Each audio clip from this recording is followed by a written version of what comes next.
Hi, I'm Laura Beth Wells, and welcome to Theater Thursdays. This is week 2, and we're going to be talking to Patrick Lanczki, the production stage manager at the Clarence Brown Theater. Hi, Patrick. Hey, Laura Beth. How great to see you.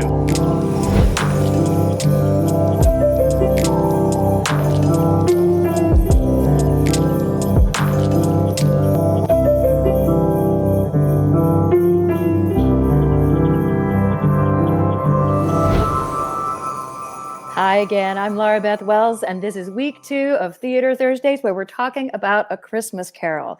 I'm a graduate of the University of Tennessee in the theater department, and I'm currently a lecturer and professional actor with the Clarence Brown Theater Company.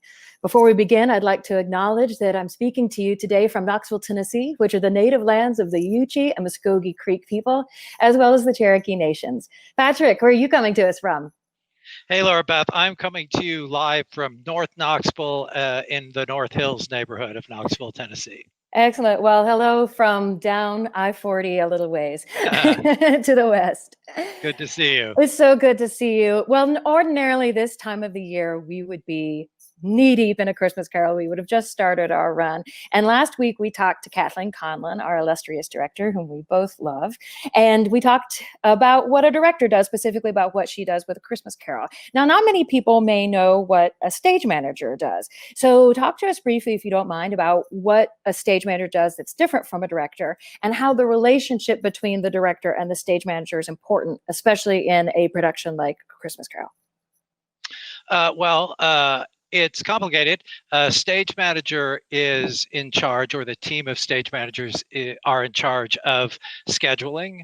They're in charge of taking notes for anything that happens in rehearsal, then passing that information on via a nightly report to all of the designers so that they know what's happening, and then also being in charge of getting to know about the scenery and the props and the costumes enough so that when we move from rehearsal into the theater, that the stage management team then coordinates putting the production together, adding lights, adding sound, adding costumes, and we write everything down meticulously in a book or on a form of an Excel form or someplace. It's written down by us so that we can know what's happening every night and what everybody does during every minute of their time at the theater.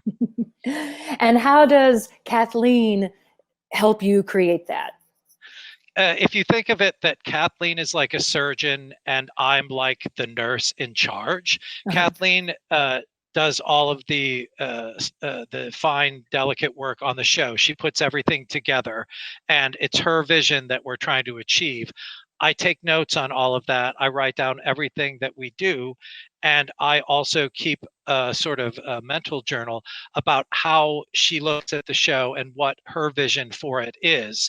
Eventually, once we've put everything up at the theater, like after a surgery, once the surgery is completed, the director goes away as well as the surgeon goes away, and then the nursing team is left to sort of look after that patient.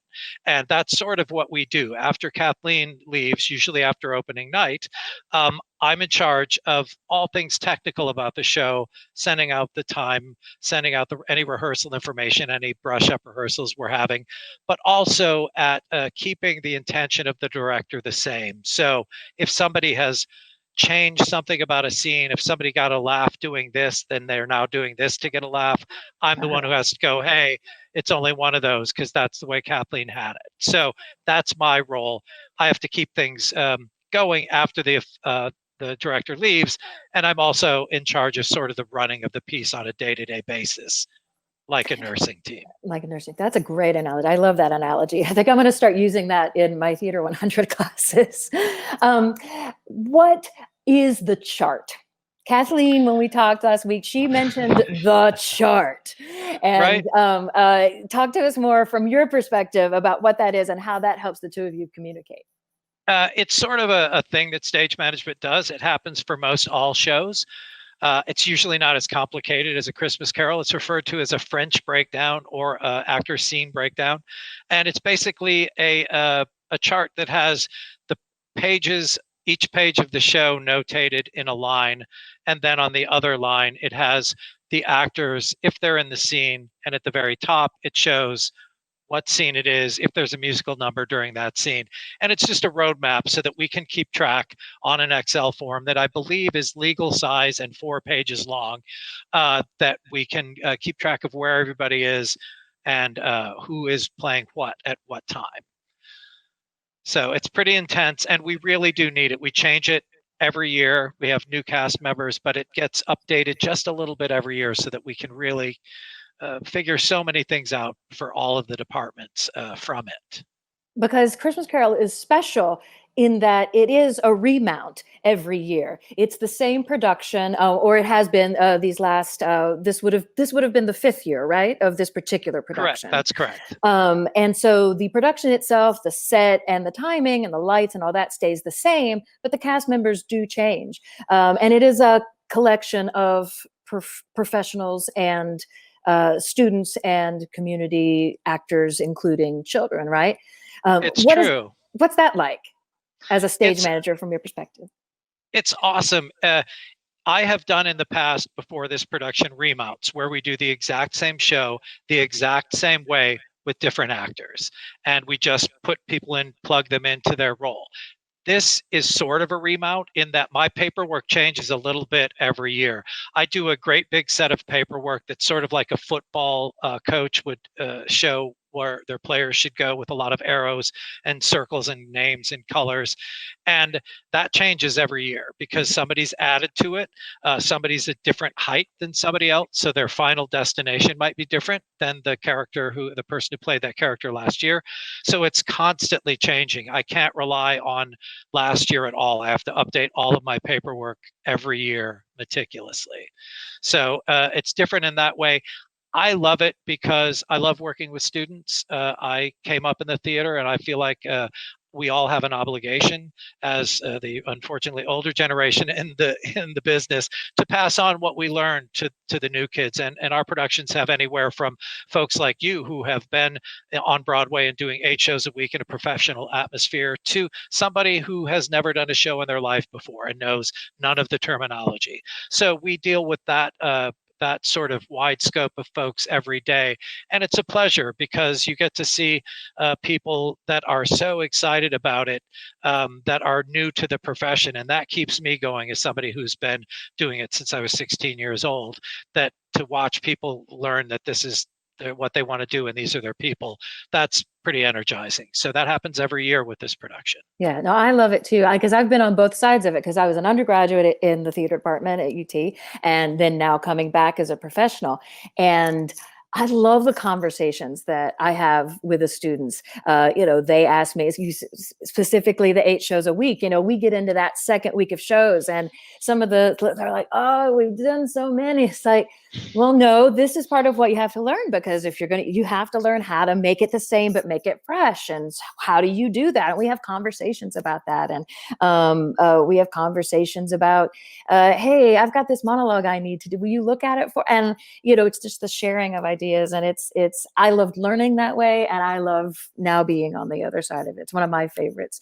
And speaking of memories, we've been talking a lot about Christmas Carol memories. I don't know about you, but I am very full of memories, because we would ordinarily be just starting our run and getting ready to have that first 9:30 a.m. season for youth performance, which are some of my favorite shows. What are some of your, I love them. I just love them. What are some of your favorite memories from A Christmas Carol?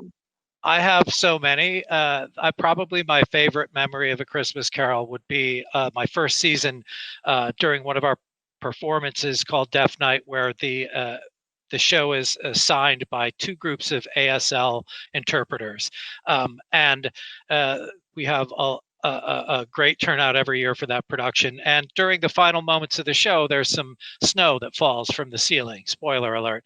And there was a young man on the house right side who, when that started happening, and everybody always gets excited when the snow comes down, but this young man was signing whatever his reaction to it in such an amazing manner that I was just taken over by it. And he was on the floor in the aisle signing about his experience. And that just, like every performance of Christmas Carol, reminds me that this is a powerful show and that people need it.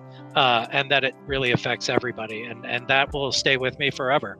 That memory. I have a similar one. It was one of it wasn't one that I was on stage for, but I heard about it. It was when, and you could hear the response when young Scrooge and Belle, when she and you heard this audible like weeping, young girl weeping from like the first couple of rows, because she was so invested, and it may have even been several of them, because it was loud enough to hear off stage, and I mean, that they're so invested in the story, and to know that it is a story that can touch a fifth grader at a season for youth performance as much as it touches an 85-year-old patron who's seen it 100 times. It's one of my favorite things about A Christmas Carol.